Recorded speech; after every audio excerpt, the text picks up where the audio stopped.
Do people keep identifying you wrong? Do they keep identifying you by your sin and not by your Savior who has redeemed you?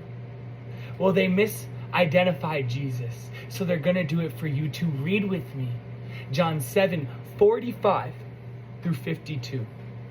Finally, the temple guards went back to the chief priests and the Pharisees, who asked them, "Why didn't you bring him in?"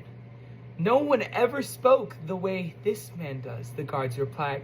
"You mean he has deceived you also?" the Pharisees retorted.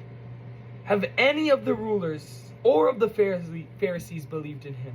"No, but this mob that knows nothing of the law, there is a curse on them." Nicodemus, who had gone to Jesus earlier and who was one of their own number, asked, "Does our law condemn a man without first hearing him to find out what he has been doing?" They replied, "Are you from Galilee too? Look into it, and you will find that a prophet does not come out of Galilee." They thought because Jesus had been raised in Galilee that he was born in Galilee. But he was born in Bethlehem. It's prophesied over that the Messiah will be from the tribe of Judah and come from Bethlehem. It says it here in Micah 5:1 through 2.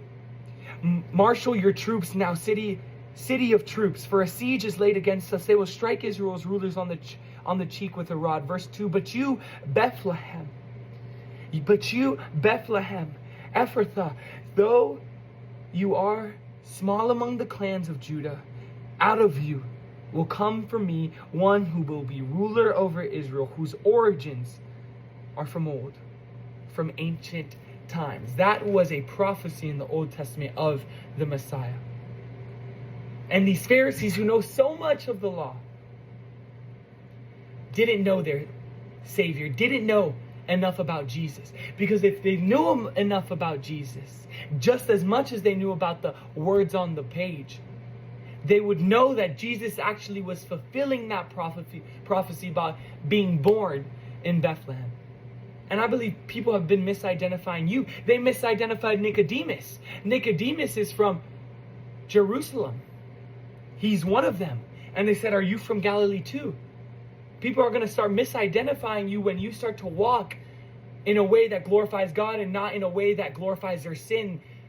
That you start being a person who's telling them, "Man, I don't do those things anymore because Jesus saved my life. Let me tell you about it." And so stop living in the regret that people keep identifying you by the wrong things because they did it for Jesus. So walk in it.